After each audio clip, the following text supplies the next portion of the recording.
네, 하나님의 말씀 출애굽기 20장 7절. 너는 여호와 내 하나님의 이름을 헛되게 부르지 마라. 그의 이름을 헛되게 부르는 자에게 나 여호와가 죄 없다 하지 않을 것이다. 안식일을 기억하여 그날을 거룩하게 지켜라. 6일 동안 내 모든 일을 힘써 하여라.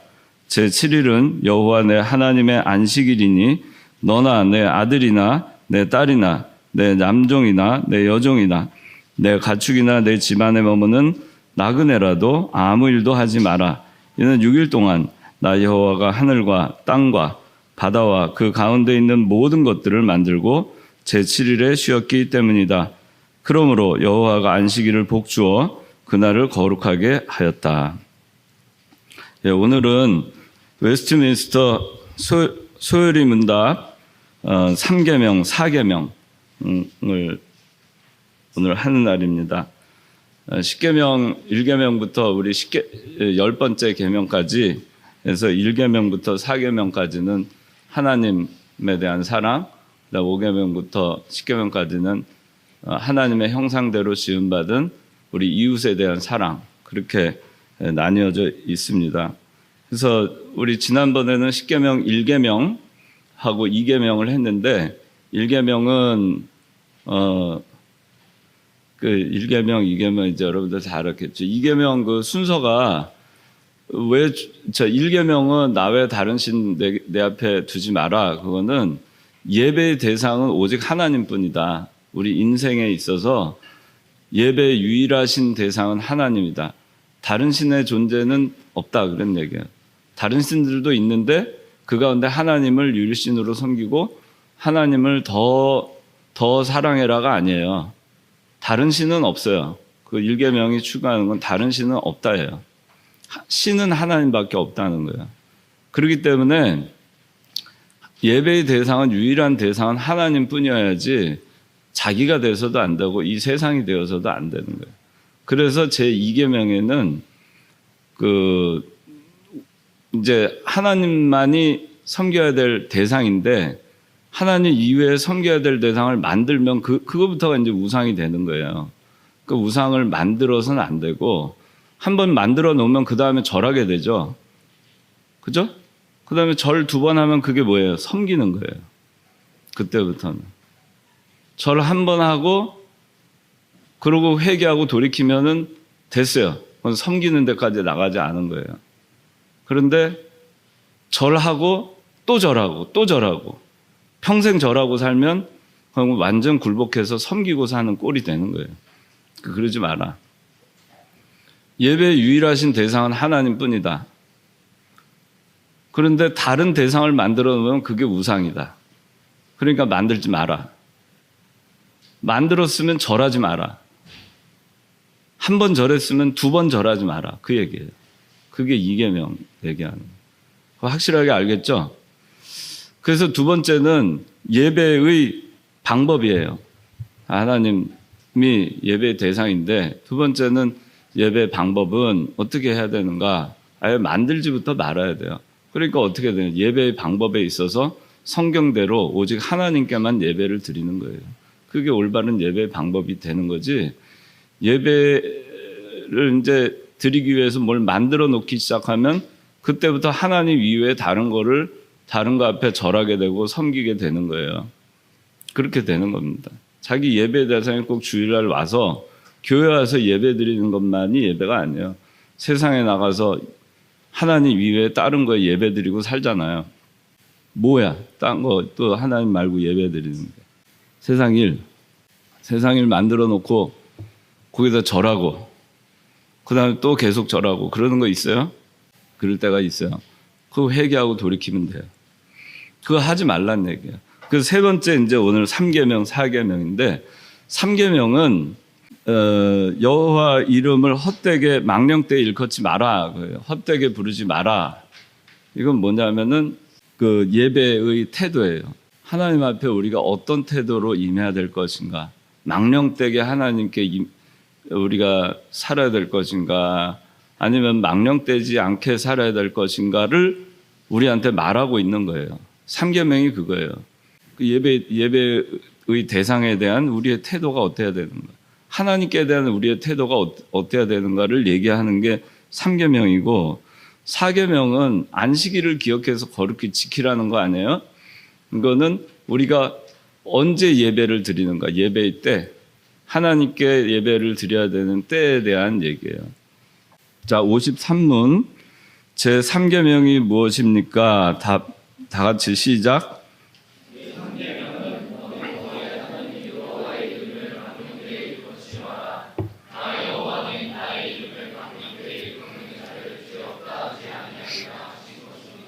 네, 제3계명은 너는 너의 하나님 여호와의 이름을 망령 때 일컫지 마라. 바른 성경에는 헛되게 부르지 마라. 그렇게 얘기했어요. 나 여호와는 나의 이름을 망령 때 일컫는 자를 헛되게 부르는 자에게 죄 없다 하지 아니하리라 하는 거예요. 죄가 있다 그런 얘기예요. 결코 죄 없다고 안 할 거다 그런 얘기예요. 내 이름 망령 때 일컫지 마라. 내 이름 헛되이 일컫지 마라. 망령 때 일컫는다는 건 헛되이 일컫는 걸 얘기하는. 그냥 훅 불면 그냥 날아가는 그 쌀개와 같이 그냥 사라지는 것 같이 그렇게 아무렇지도 않게 그렇게 하나님의 이름을 망령되게 해서는 안 된다 그런 얘기. 우리 예수 믿는 사람이 구원받은 백성이 그렇게 살아서 안 된다. 너는 누구냐? 애굽에서 하나님의 약속에 의해서 홍해를 건너서 탈출한 자유인이다 이거죠. 하나님의 백성이 됐고 하나님의 자녀가 됐어요. 그래서 십계명을 줬고 그래서 너는 이제 하나님의 백성인데 너 하나님의 백성으로 어떻게 살아야 될 거냐? 하나님만을 섬겨야 되고 그 다음에 하나님을 섬김에 있어서 바로 섬겨야 되고 그 다음에 그 태도는 어떻게 해야 되고 어떻게 살아야 되고 그걸 얘기하는 거예요. 우리가 참 십계명에 있는 말씀대로만 우리가 세상에 이 딱 10가지만 가지고 살아도 우리는 굉장히 경건하고 거룩하게 이 세상을 살아갈 수 있을 거예요. 하나님은 망령 때 일컫는 자 죄 없다 하지 않는다 그랬어요. 우리가 망령되게 하는 것이 얼마나 많이 있는가 한번 오늘 살펴보도록 하겠습니다. 53은 제3계명이 명하는 것이 무엇입니까? 답 시작. 제3계명에서 명하는 것은 하나님의 이름과 칭호와 정과 규례와 말씀과 행사를 거룩하고 분명한 마음으로 사용하라는 것입니다. 예, 이 여호와의 이름을 헛되이 부르지 마라, 망령되이 일컫지 마라 하는 이 말씀의 의미가 뭐냐면은 여기서 명령하는 것은 하나님의 이름, 칭호, 속성, 규례, 또 말씀, 행사, 자 그런 것들을 거룩하고 존경하는 마음으로 사용하라는 거예요. 하나님의 이름과 칭호를 우리가 거룩하고 존경하는 마음으로 사용하고 있는가? 또 하나님의 속성, 규례, 말씀, 행사, 우리가 하는 행동, 신앙의 행동, 또 세상에 나가서 사는 행동, 그런 것들이 정말 거룩하고 존경하는 마음으로 우리가 그렇게 행하고 사는가? 근데 그렇게 하라 그런 얘기예요. 그것이 여호와 이름을 헛되게 부르지 않는 거가 되는 것이다 그런 얘기예요. 55문 제3계명이 금하는 것이 무엇입니까? 시작. 제3계명이 금하는 것은 하나님이 자기를 나타내신 것이 무엇이든지 그와 악용하지 말라는 것입니다. 예, 하나님이 자기를 나타내신 것 그게 뭐든 간에 회방하거나 악용하지 말라는 거 이거는 금하는 거예요. 하지 마라 그런 얘기예요. 이런 짓은 하지 마라. 하나님의 이름을 망령되게 하는데 하나님의 이름이나 하나님을 나타내신 것이 어떠한 것이든지 그것이 회방받게 하거나 하나님의 이름을 악용해가지고 사용하거나 그거는 금하는 거예요. 이건 정말 해서는 안 돼라는 거예요. 그러니까 하나님의 진노가 얼마나 크겠어요. 여기에 대해서는. 그래서 이런 것들에 대해서 우리가 오늘 3계명 한번 보고 그리고 4계명 안식일에 대해서 배우도록 하겠습니다. 제3계명의 원리는 진정한 예배에 요구되는 태도라 그랬어요. 아까 얘기한 것처럼 예배의 대상이신 유일하신 하나님께 대한 우리의 삶의 태도, 우리가 예배 드려야 되는 그 태도가 무엇이냐? 그게 3계명의 원리예요. 태도를 어떻게 갖춰야 되느냐? 그걸 얘기하는 거예요. 자, 제 3계명의 요구. 자, 1. 여호와의 이름을 망령되이 일컫지 마라. 여호와의 이름을 헛되게 부르지 마라. 그런 뜻입니다. 망령되이의 의미는 늙거나 정신이 흐려서 말과 행동이 어그러지는 상태예요. 말도 어그러지고 행동도 어그러지고 말과 행동에 불일치가 있는 것이 이것이 망령된 것입니다. 말도 허투루 하고 행동도 허투루 하고 말을 했는데 행동하지 않고 말과 행동이 일치하지 않는 것, 그것이 망령된 거예요. 이건 하나님의 이름을 망령되게 일컫고 이런 걸 떠나가지고서도 사람들이 말을 했는데 그 말한 대로 이행하지 않잖아요? 그 사람 누가 믿겠어요? 참 한심한 사람이다. 참 실없는 사람이다. 싱거운 사람이다. 사람들이 볼 때도 그렇게 얘기하겠죠. 저 사람 믿을 사람은 아니다. 그런 거예요. 말과 행동이 어그러지는 상태, 그것이 망령되게 하는 겁니다. 그래서 첫 번째는 이 망령되이의 의미에 대해서 좀 구체적으로 지금 나와 있는데, 소홀하게, 자, 한번 다 같이 읽어봅시다. 시작. 소홀하게 혹은 생각 없이 하찮게 불러서는 안 된다. 자, 하나님의 이름을 소홀하게 또 하찮게 우리가 부르는 일이 없는가? 그런 일 있어요, 없어요? 있겠죠. 우리 살아가면서 많이 있어요. 이 회중기도를 할 때, 또 우리 교회는 그런 걸 안 해요. 통성기도 같은 거 할 때, 이 통성기도를 해야 된다는 압박감에 사로잡혀가지고 막 옆에서 뭐 주여 주여 하고 떠드니까 나도 주여 주여 해야 돼요. 그리고 기도를 앞에서, 제가 옛날에 그런 교회를 잠깐 나간 적이 있었어요. 외국에 제가 있을 때.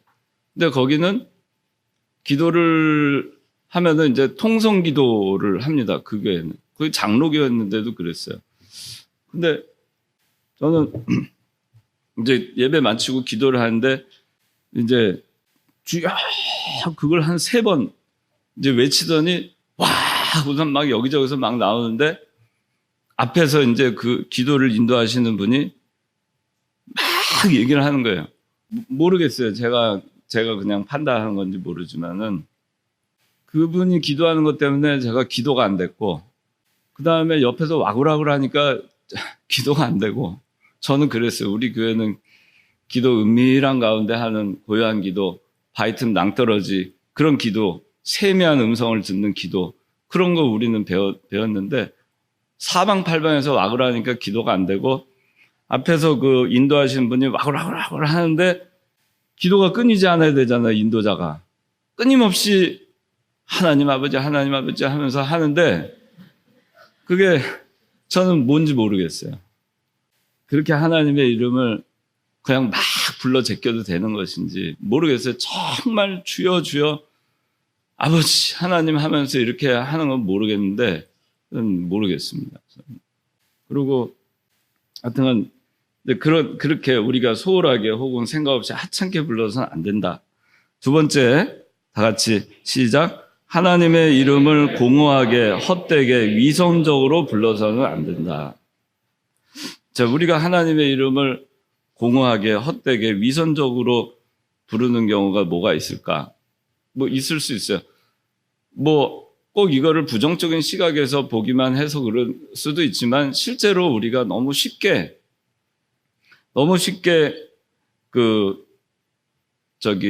부르는 경우가 없는가? 뭐 연예인들 연예 대상 이렇게 할 때 연예인들 보면 기독교인들이 참 많은 것 같아요. 연예인 교회 나가고. 그리고 연예인들이 또 이단이나 사이비에 들어가 있는 연예인들이 의외로 또 많아요. 여러분들 그걸 아셔야 돼요. 그래가지고 뭐 무슨 하여튼 상 받으면 나가서 하나님께 영광 돌린다. 좋은 말입니다. 하나님께 영광을 돌려야죠. 그런데 영화에서 그 출연하는 건 물론 영화니까 그럴 수 있다고 생각하는 사람이 있을지 모르겠어요.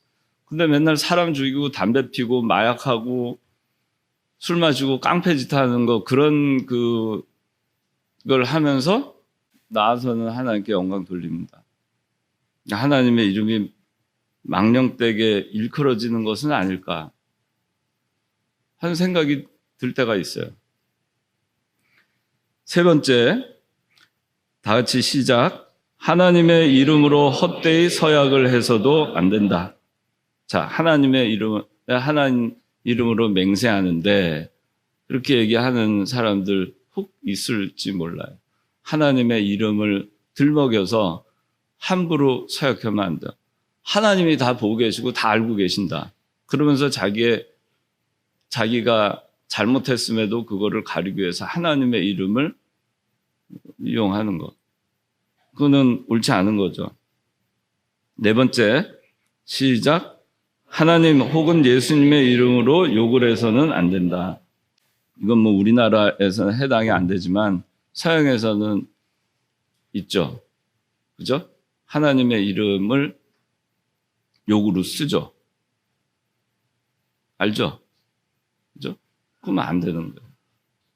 원래는 그게 좋은 말이었는데, 정말 그 Jesus Christ, 주여. 처음에는 참 좋은 말로 시작했어요. 그런데 나중에는 안 좋은 일이 있을 때 재수 없다는 말로 그거를 그대로 쓰는 거예요. 우리나라 말로 하면은 제자에다가 길자에다가 헐, 응? 그런 그걸로 이렇게 하는 거예요. 그 다음에 하여튼간 하나님의 그 영어 단어를 써서도 그렇게 외국에서는 욕으로 활용을 합니다. 얼마나 하나님께서 참 못마땅해 하실까. 자, 그 다음에 여기 그리스도인의 언행에 대한 고찰 있어요. 예수 믿는 사람들이 어떻게 말하고 행동해야 하는가. 민수기 14장 한번 다 같이 봅시다. 민수기 14장 1절, 2절, 3절, 4절 제가 읽을게요. 온 회중이 소리 높여 부르짖었으며 백성이 밤새도록 울었다. 모든 이스라엘 자손이 모세와 아론을 원망하며 온 회중이 그들에게 말하였다. 우리가 이집트 땅에서 죽었거나 혹 이 광야에서 죽었어야 했는데 어찌하여 여호와께서는 우리를 이 땅으로 인도하여 칼에 쓰러지게 하시는가?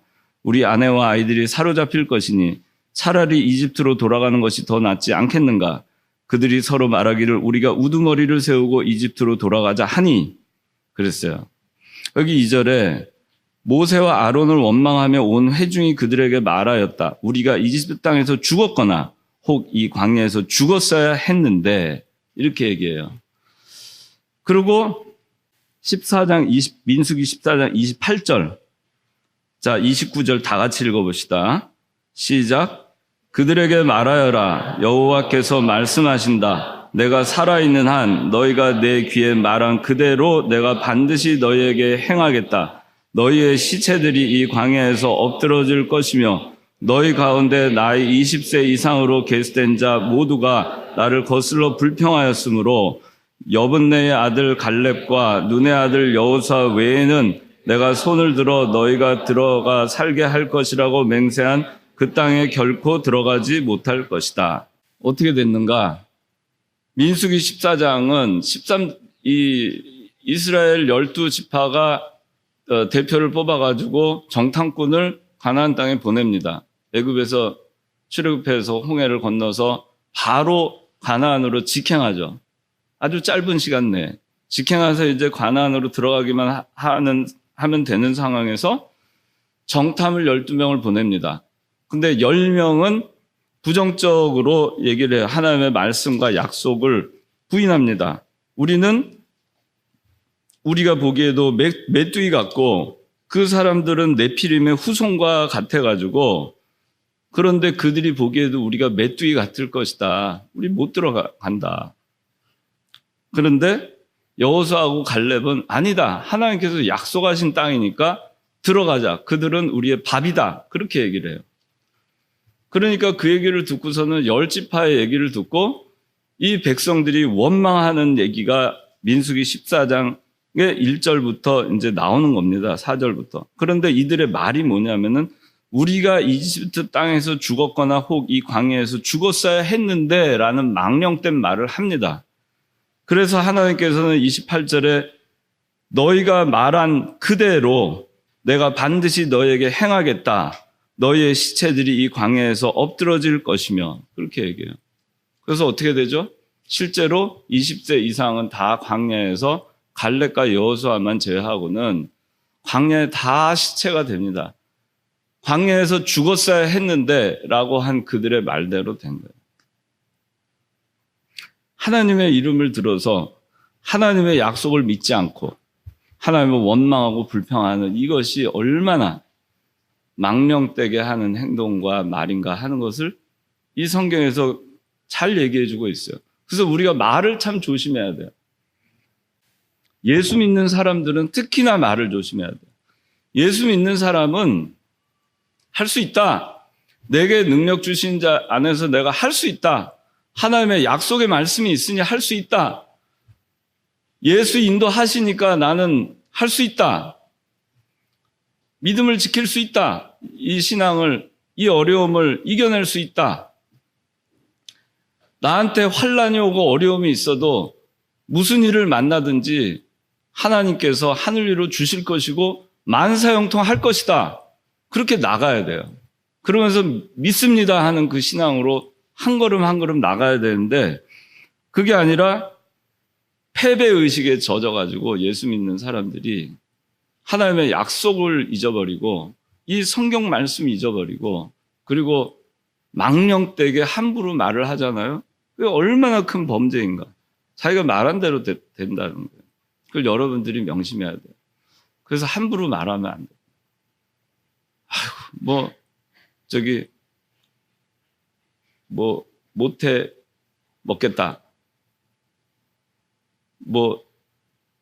죽겠다. 요새 덥죠? 아이고, 더워 죽겠다. 미치겠다. 미쳐버리겠다. 진짜 미치는 거, 죽는 거 좋아서 하는 얘기 아니잖아요. 우리는 그런 망령된 말을 하면 안 됩니다. 예수 믿는 사람. 여러분들 말 한마디, 그거 그럴 수도 있죠. 얼마나 덥고 짜증나고 힘들고 내 고통이 얼마나 큰데 장로님 몰라서 저런 소리. 장로님도 그 상황이 돼봐. 정말 죽고 싶은 마음이 들 거야. 근데 그게 아니에요. 예수 믿는 사람은 그렇게 생각하고 말하고 행동하는 그 자체가 망령된 겁니다. 그렇게 해서는 안 돼요. 예수님. 아무렇게나 말하고 아무렇게나 행동하고 그렇게 하는 것이 망령된 행동이에요. 망령된 말을 하는 겁니다. 여기 2번에 제3계명의 요구 첫 번째는 이름을 망령되 일컫지 말라 그랬는데 두 번째는 3계명의 요구가 하나님의 이름과 칭호와 속성과 규례와 말씀과 행사를 거룩하고 존경하는 마음으로 사용하라는 것이다 라고 했죠. 54문에 있는 답대로. 여기 이해가 나오는데 말씀을 무시하는 것 망령된 행동입니다. 때때로 권면을 합니다. 책망합니다. 말씀 가지고 합니다. 강단에서 말씀으로 가르칩니다. 그런데 무시합니다. 저건 나한테 해당도 안 되는 말이고 어떻게 저렇게 지킬 수 있어? 어떻게 저렇게 해? 말씀을 무시하는 태도. 그거는 여호와 이름과 칭호와 속성과 규례와 말씀과 행사 여기 다 해당되는 거예요. 말씀을 무시하는 거예요. 여호와의 말씀을 무시하는 거는 여호와의 이름을 무시하는 거고 여호와의 이름을 망령되게 아무렇지도 않게 생각하니까 하나님을 아무렇지도 않은 존재로 생각하니까 경거망동하게 하고 막 나갈 수 있는 거예요. 하나님을 정말 두렵게 생각하고 하나님을 정말 거룩하고 존경하는 마음으로 하나님을 생각하면 막 나갈 수가 없어요. 그런데 예수 믿는 사람들이 보면은 막 나가요. 왜? 무섭지 않으니까. 그러니까 망령된 행동을 하는 겁니다. 말씀으로 권면하면은 잘 순종하고 들어야 됩니다. 근데 불순종하고 또 책망하고 하면은 그것도 시험 받아가지고 그렇게 가루 나가고 그렇게 하면은 그런 사람한테는 희망이 없어요. 왜? 십계명의 상계명의 말씀대로 그렇다 해서 그렇게 말씀과 권면을 무시하고 나갈 때 그것이 망령되게 행동하는 것이기 때문에 그래요. 망령되게 행동하는 사람한테 하나님께서 죄 없다 하지 아니하리라 분명히 얘기했어요. 권면하고 책망할 때는 그걸 깊이 새겨듣고 어떻게 하든지 자기를 만들어 가려고 하고 어떻게 하든지 하나님 아버지 앞에 좀 더 가까이 나아가기를 힘써야 되는 거예요. 그래야지 하나님께서 기뻐하시는 겁니다. 성령을 소멸하는 거예요. 자기 마음에 성령께서 오셔서 감동을 주시는 게 있어요. 때때로 내 신앙 양심을 건드리고 이 신앙 양심, 말씀에 비판받은 내 양심이 말씀에 비판받도록 인도하실 때 그럴 때 마음에 찔림을 받고 그리고 회개하고 돌이켜야 되는데 그냥 무시하고 나가는 거예요. 지금은 내가 이걸 할 때가 아니다. 지금 내가 어떻게 하나. 아우 마음은 조금 찔리지만 그냥 무시하고 가자. 그것이 성령을 소멸하는 것입니다. 절기를 상업적으로 이용하는 거예요. 성탄절, 부활주일, 추수감사주일 그런 거를 상업적으로 이용하는 거. 세상 사람들 상업적으로 이용 많이 하죠. 예수 믿는 사람들도 이걸 상업적으로 이용하기도 해요. 교회 나가는 사람들 교회에서 상업적으로 또 이용합니다. 성탄절, 추수감사절, 부활절 이거를 해가지고 무슨 성탄절 때 무슨 구제 무슨 한다 그래서 바자회 그 주일날 몇 주 전부터 바자회를 합니다. 구제한다고 집에 있는 거 가져와라 해가지고 주일날 사고 팝니다. 절기를 상업적으로 이용하는 겁니다. 예배 태도에 지나친 형식주의 또 지나친 형식 타파 이거 다 잘못된 겁니다. 예배 태도에 지나치게 형식을 가면서 형식만 있고 내용이 없어요. 아까 오전 예배 시간에 그랬죠. 막 바람이 불고 지진이 나고 불이 막 떨어지는데 거기 하나님 계시지 않다 그랬죠. 형식적으로 아무리 거룩하고 경건하고 정말 그런 의식을 해서 우리가 예배를 해도요. 거기 하나님 계시지 않을 수 있어요. 이사야 1장에 그렇게 나와요. 얼마나 하나님 앞에 번제를 드리고 제사를 드리고 당시의 제사장들이 그렇게 했는지 몰라요. 형식이 정말 너무 확실했어요. 근데 하나님께서 너무 역겨워가지고 정말 누가 좀 성전문 좀 닫아줬으면 좋겠다고 내가 토할 것 같다고 그렇게 비판하십니다. 마음이 없는 거예요. 중심이 없는 거예요. 그러면서 형식적으로만 위선적으로 거룩하게 하나님 앞에 예배 드리는 것처럼 하는 거. 또 우리가 그러죠. 자기는 아주 세상 나와서 정말 엉망으로 살고 교회에서도 엉망이고 사실 그런 사람 세상에 문 밖에 교회 밖 나가면은 아주 세상에서는 엉망인데 교회에서는 얼마든지 거룩한 사람 코스프레 할 수 있어요. 왜? 일주일에 한 번 보니까 예배 시간에만 보니까 교회 와가지고 거룩한 사람으로 하고 거룩하게 행동하고 하면은 저 사람 믿음 좋구나. 저 사람 집사 세워야 되겠다. 저 사람 장로 세워야 되겠다. 저 사람 보니까 목회하면 좋겠다. 너 신학교 가라. 그럴 수 있는 거예요. 근데 알고 보면은 그렇지 않은 사람들이 너무 많죠. 그러니까 이거는 자기가 부족하면 부족한 대로 사는 것이 정직한 거예요. 그게 하나님의 이름을 망령되게 하지 않는 것입니다. 바리새인이나 사두개인들처럼 회칠한 무덤처럼 그렇게 하는 거 하나님께서 기뻐하지 않겠죠. 그거는 망령되게 하는 거예요. 하나님의 이름을 들어서 자기 명예 영광 차지하는 거하고 다를 게 없습니다. 그 다음에 지나친 형식 타파.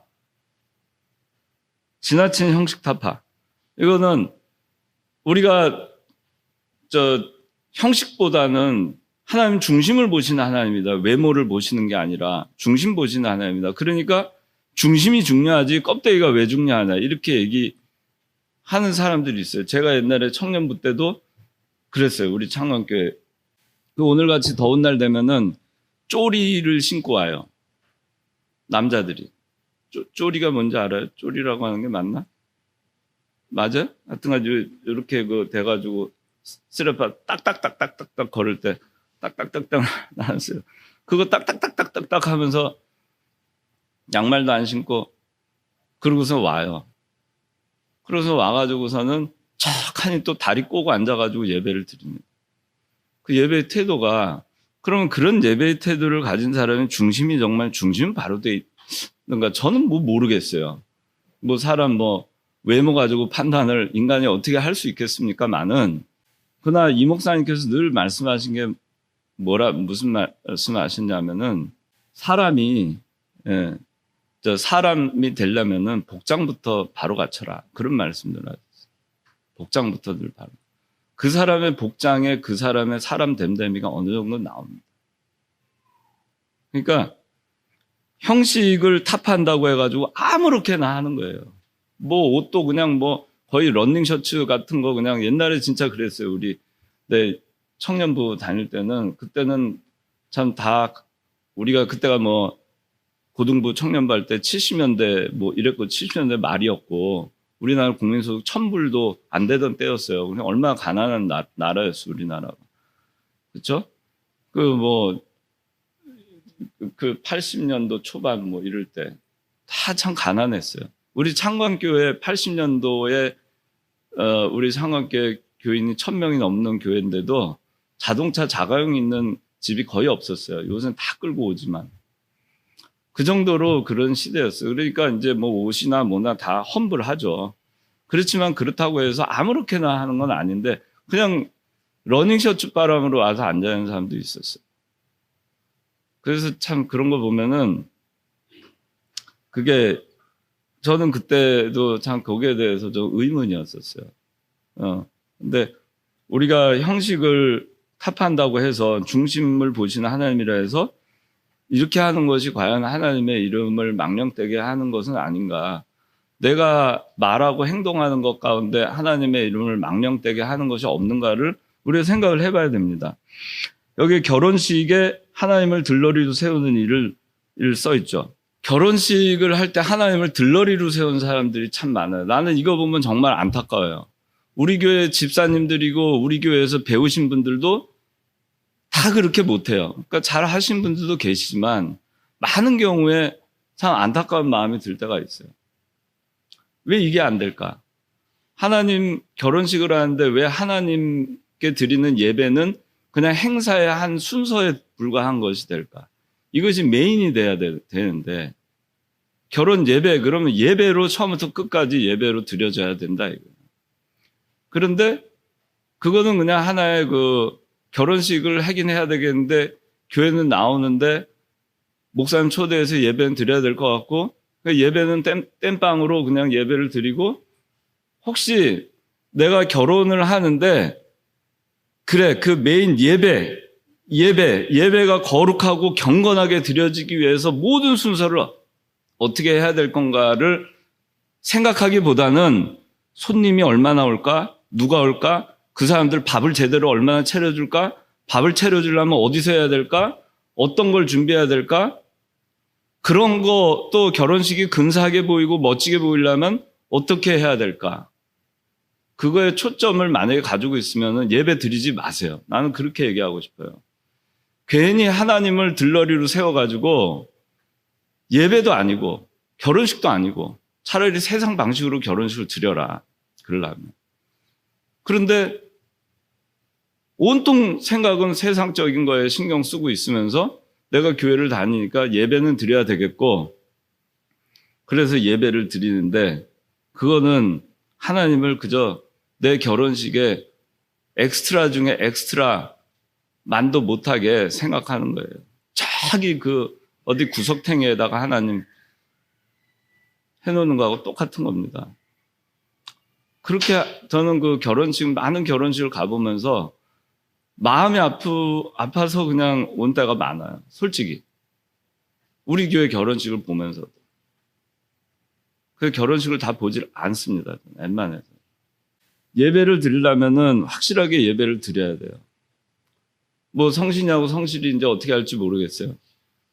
이제 또 마음대로 하려면 해도 돼요. 그러니까 하나님이 또 보실 일이니까. 그러나 우리가 생각을 해야 됩니다. 내가 이게 결혼식이 뭐 그렇게 대단해요? 사실 제가 여러분들한테 얘기하는데 인생에 딱 한 번밖에 없는 거라 그러는데 인생에 딱 한 번밖에 없는 날이니까 내가 주인이 되고 하나님은 들러리로 세워도 된다는 것인가?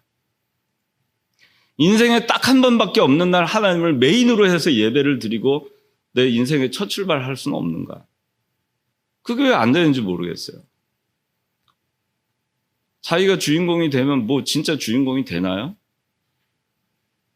그게 아무 소용이 없어요.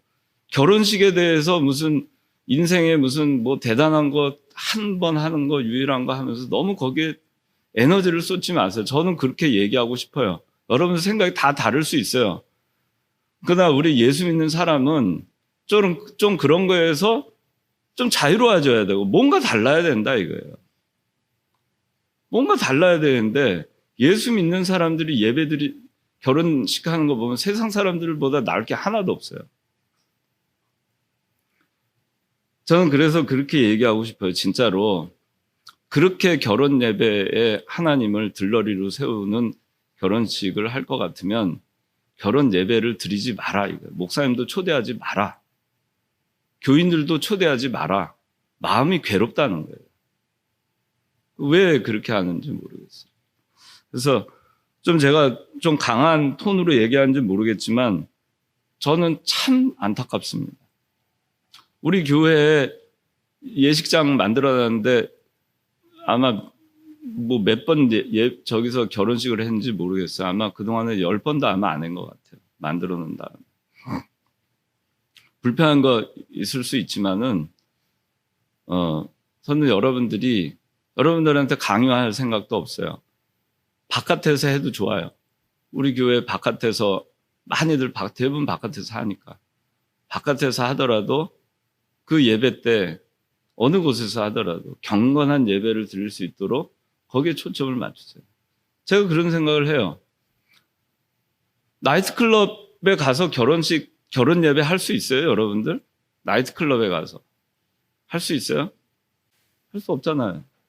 술집 가서 룸사롱 가서 결혼식 할 수 있어요? 거룩하게? 할 수 없잖아요. 락 공연하는데 가서 할 수 있어요? 또 요새 뭐 재즈 공연하는 그 재즈 카페 같은 데 가서 경건한 결혼식을 할 수 있나요? 그걸 여러분들 생각해야 돼요. 경중의 문제다. 경중의 문제다. 그런 데서 안 된다면 내가 이런 데에선 결혼식을 해도 될까? 이런 분위기에서 결혼 예배를 하는 것이 맞을까?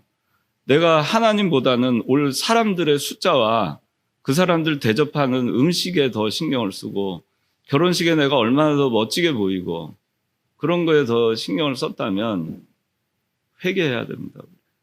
그리고 앞으로 결혼을 할 여기 지금 다수의 그 청년들 결혼을 하게 되면 그런 부분을 생각해서 결혼을 해야 돼요. 저는 정말 여러분들이 좀 달라졌으면 좋겠어요. 달라져야 된다. 예수 믿는 사람이 달라져야 된다. 하나님 망령되게 해서는 안 된다. 몇 년 전에 제가 어느 결혼식에 갔을 때는 우리 교단 목사님이었어요. 근데 아마 장동 그 개그맨 말썽 많은 옹달샘 개그맨 있잖아요. 이름 뭐죠? 장동민? 장동민인가가 아마 사회로 나왔던 거. 어떻게 뭐 돈을 많이 써가지고 했는지 모르겠는데 그 주례를 보는 목사님이 목사님인데 목사님이라고 부르지도 않았어요. 소개를 하는데 그냥 아무개 선생님 그렇게 하고 아주 개그스럽게 결혼식을 진행했어요. 거기서 여호와의 이름이 얼마나 망령됨을 받았을까 생각을 하면은 가슴이 아픕니다. 내가 하는 결혼식이 하나님이 메인이 돼서 하나님의 축복 가운데 인생의 새 출발을 할 수 있도록 여러분들이 준비하시고 내가 메인이 될 생각을 버리시고 하객들이 메인이 될 생각 버리시고 그런 거 다 필요 없어요. 하객이 한 명도 안 와도 상관없어요. 목사님과 가족들 앞에서 경건하게 예배를 드리고 하나님께 서역하고 인생을 출발해도 됩니다. 교회 행사, 각종 명목의 예배, 기도회, 바자회, 체육대회, 교제 명목, 교회 이름으로 사업을 통해 망령되이 하는 거, 이런 거 있죠.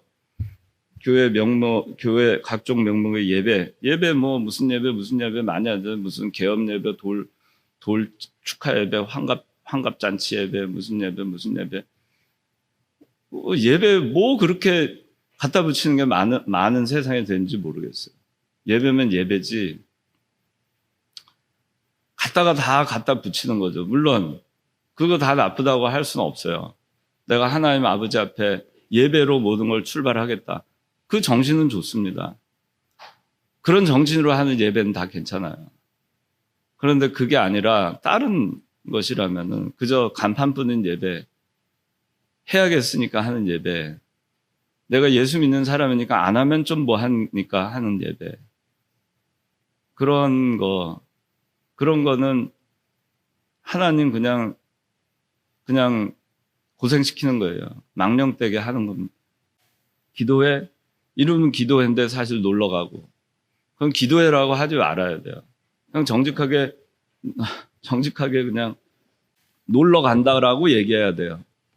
근데 사실은 기도 잠깐 하고 나머지는 다 놀아요. 그런데 보고할 때는 기도회 하러 갑니다. 얼마나 위선적이에요. 가증스럽고. 하나님은 아시겠죠. 하나님의 이름 망령되게 하는 겁니다. 그게. 교회 이름으로 사업을 통해 망령이 얼마나 많은지 몰라요. 우리나라도 우리 교회는 그런 게 없어요. 사실 우리 교회는 그렇게 거의 안 하는데, 딴 교회들 가면은 정치인들이나 사업가나 다 서로 이렇게 네트워크를 형성하기 위해서 대형 교회들을 모입니다. 소망교회 오면 소금회, 그래가지고 소망교회 금융인들의 모임, 소금회. 그러면 거기는 다 만날 수 있어요, 자연스럽게. 그 사람들이 서로 힘을 합쳐가지고 세상에서 파워를 형성합니다. 그 파워가 그리스도의 복음을 전하기 위한 파워로 작용하면 모르겠는데, 개인 사리사욕을 위한 파워로 작용을 합니다. 비리를 덮어주고, 눈 감아주고, 잘못을 덮어주고, 잘못을 조장하고, 같이 공모하고, 그런 걸로 변질이 돼 있어요. 많은 경우에 그렇게 돼 있어요. 그런 어떤 목적을 가지고 하나님의 이름으로 소금회, 소망교회 금융인들의 모임, 하나님의 이름을 망령되게 하는 겁니다. 우리 교회는 다행히 그런 모임이 없어요. 그런 사적인 모임 없어요. 또 교인들이 그 어떤 개인의 비즈니스를 위해서 우리 교회에 나와서 그런 거 저는 생각이 나질 않아요. LA 동부교회만 가도 그런 사람들이 많아요. 우리 교단 지교회인데도. 이민교회니까 이민교회 특성상 그런 게 많습니다. 열심히 나옵니다. 꽃가게를 합니다. 교인들 그 교인한테 꽃을 다 주문하고, 결혼할 때도 다 거기서 주문하고 다 해요. 어느 정도 돼서 이제 거기서 집사가 되면은 딴 교회로 또 갑니다. 거기서 또 열심히 합니다. 또 교회만 가면 한국 사람 네트워크가 얼마나 많이 생기는지 몰라요. 변호사 그럼 무료 변론 해줍니다. 주일날 무료 변론 합니다. 나중에 무슨 일 있으면 그 변호사한테 갑니다. 무료 침 떠줍니다. 주일날. 그러면 주일날 교회에 침 떠주는 데가 있어요. 그 침 다 떠주고, 이거 좀 병원에 오셔야겠는데. 그러면 갑니다. 저는 그런 거 옳지 않다고 생각해요. 교회를 비즈니스 목적으로 교회를 오는 거는 하나님 망령되게 하는 겁니다. 순수하지 못해요. 그런 걸 허용해서도 안 됩니다, 교회는. 제가 예전에 오늘 여기 3개명만 해야 되겠네요. 제가 예전에 외지에 갈 때가 있었어요. 그러니까 갔는데 거기 처음 가는 동네라서 어느 음식점이 맛있는지를 몰랐어요. 그래가지고 그 바닷가에 있는 그 집인데 딱 보니까 쫙 간판들이 쫙 있는데 베드로 식당이라고 딱 있었어요. 그래서 이제 저기 베드로 식당 예수 믿는 사람이 하나보다 하고 들어갔어요. 들어가서 먹고서 참 실망하고 나왔습니다. 그럼 베드로라는 간판을 좀 띄지. 왜 베드로라는 간판 붙여서 예수 믿는 사람 속아서 오게 만들고 그렇게 하나님 이름 더럽히는가? 우리가 잘 생각해야 됩니다. 내가 말하고 행동하는. 우리 그 교회 목사님들이나 뭐 저도 장로지만 장로들이나 교인들이나 하나님의 일을 할 때 그 하나님의 이름을 함부로 거들먹거리면서 자기 입속을 챙기는 일을 절대 해서는 안 됩니다. 그거는 정말 죄악입니다. 하나님 앞에. 십계명, 상계명을 거스르는 것이고 정말 양심 똑바로 쓰지 않는 거예요. 하나님의 일을 어떤 자기 교권을 잡기 위해서 그걸 하고 정치적인 목적으로 뭘 하고 자기 명예 영광심으로 하나님의 이름 들어서 무슨 거룩한 대단한 일을 하는 것처럼 하고 그런 것들이 다 하나님의 이름을 망령되게 하는 겁니다. 사실은 자기 목적을 위해서 하는 건데 여러분들은 안 하시기를 바랍니다. 적어도 우리 이청년부 출신들은 앞으로 여러분들이 더 나이가 들고 이 가운데 장로가 나오고 목사가 나오고 하더라도 그런 목사, 그런 장로, 그런 집사 되지 않으시길 바랍니다. 여러분들. 그저 순수하게 내 행동과 내 모든 것이 정말 하나님의 이름을 망령되게 하는 것이 없을까 항상 삼가 조심하면서 그렇게 여러분들이 말하고 행동하고 그렇게 하나님의 이름을 내세울 때에는 그 정말 거룩하고 존경하는 마음을 갖고 그렇게 여러분들이 사용해야 되겠습니다. 자, 제3계명의 경고, 형식주의, 그다음에 전통주의, 세 번째 이단과 적그리스도 이렇게 있고 네 번째 공산주의자, 무신론자 이렇게 있습니다. 자, 3계명의 경고, 형식주의, 진실한 회개와 신앙으로서만 하나님을 실제로 예배할 수 있다. 이사야 29장 13절 주께서 말씀하셨다. 이 백성이 입으로는 나를 가까이하며 입술로는 나를 존경하나 그 마음은 내게서 멀리 있으니 그들이 나를 경외하는 것은 사람의 계명으로 가르침을 받았을 뿐이다. 입술로만 한다는 얘기예요. 마음은 멀리 있고. 이게 망령되게 하는 겁니다. 여러분들 혹시 입술로만 주여 주여 다 잘못된 거예요. 여기 전통주의에 이제 나옵니다. 마가복음 7장 7절 그들이 나를 헛되이 예배하며 사람의 계명들을 교훈으로 가르치는구나. 너희는 너희가 전하여준 전통으로 하나님의 말씀을 헛되게 하며 또 이와 유사한 것들을 많이 행하고 있다. 자, 그 다음에 여기 4번에 제3계명의 적용 마태복음 7장 21절 있죠? 나에게 주님 주님 하는 자라고 해서 다 하늘나라에 들어가는 것이 아니라 오직 하늘에 계신 내 아버지의 뜻을 행하는 자라에 들어갈 것이다. 우리가 교회에서도 여러 가지 여러분들 합니다. 그런데 어떤 여러분들이 행사를 하거나 어떤 단체를 만들거나 어떤 모임을 만들어서 무슨 일을 하든 간에 내 명예 영광이 그 가운데에서 조금도 나타나서는 안 됩니다. 그저 하나님의 이름만이 나타나야 되고 그것이 가리워지면은 당장 그만둬야 돼요. 그거는. 그걸 여러분들이 알아야 됩니다. 그 부분에서 아주 명확하게 선명해야 돼요. 교회는. 근데 이것도 아니고 저것도 아니고 한데 그냥 은혜롭게 하고 좋은 게 좋은 거지 해서 그대로 가면은 안 돼요. 여러분들이 그걸 잘 알아야 됩니다. 교회에서 할 때는 우리가 하나님의 이름이 망령되게 되는 일이 혹시 없을까? 그런 것들이 있다면은 회개해야 되고 돌이켜야 되는 겁니다. 형식주의, 전통주의 아까 얘기했고 여기 이단과 적그리스도 있습니다. 이거는 극단적으로 여호와의 이름을 망령되이 일컫는 자들이에요. 그래서 여기 잘 보세요. 정통진리의 다른 끝에 서 있다. 그리스도 안에서 공인된 신앙 고백, 우리 사도신경 있죠?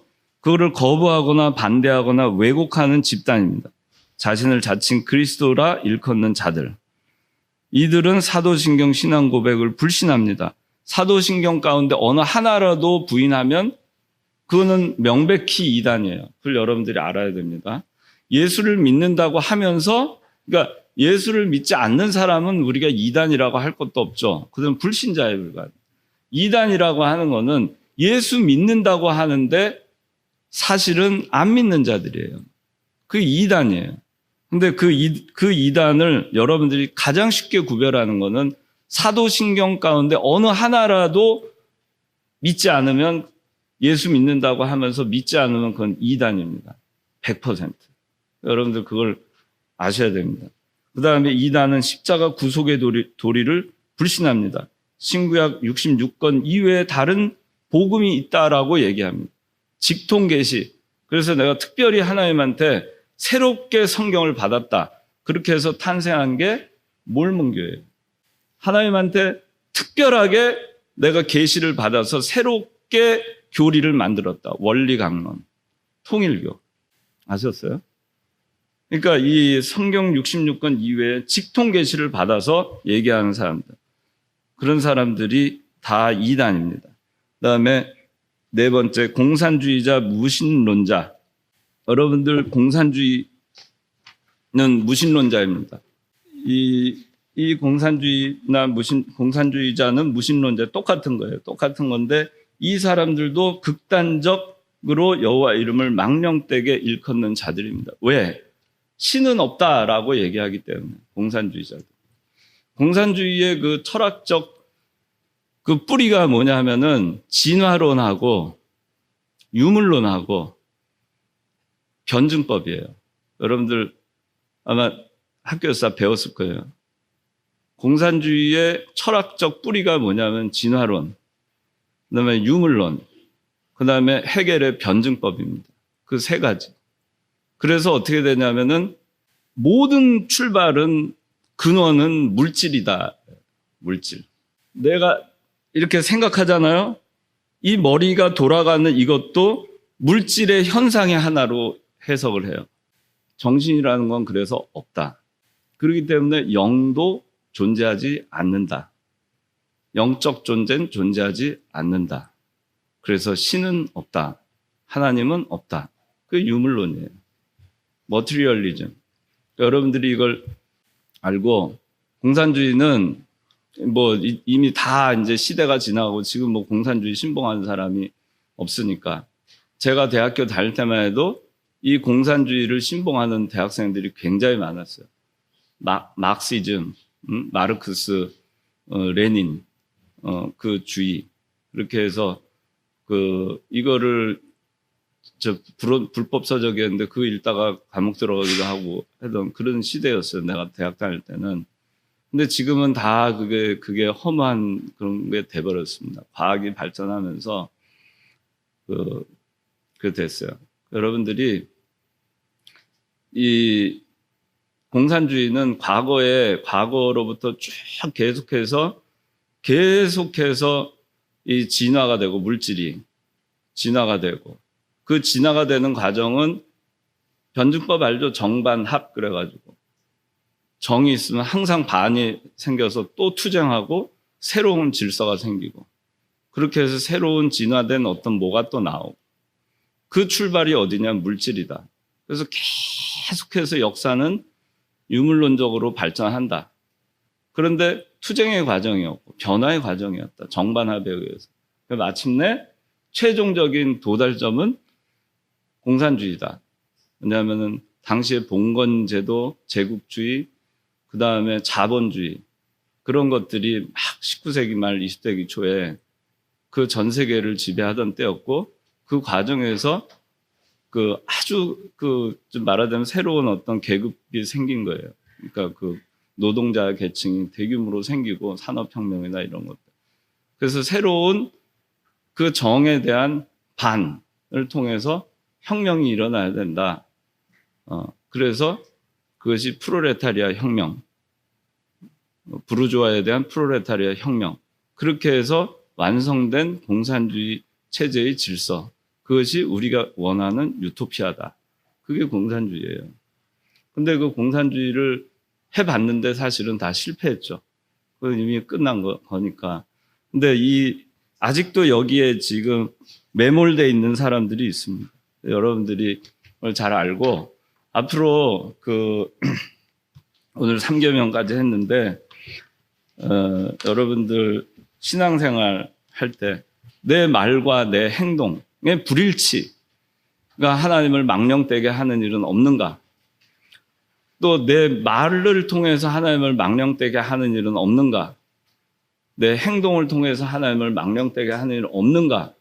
이걸 여러분들이 늘 유념해서 정말 하나님의 자녀로서 우리가 부끄러움 없이 살 수 있도록 그렇게 노력해야 되겠습니다. 자, 이제 기도하겠습니다. 하나님 아버지 감사합니다. 오늘 10계명, 3계명 여호와 이름 망령되 일컫지 말라는 것을 저희가 배우고 또 이 시간에 여러 가지 저희들의 그러한 행동들에 대해서 돌이켜볼 수 있게 해주셔서 감사합니다.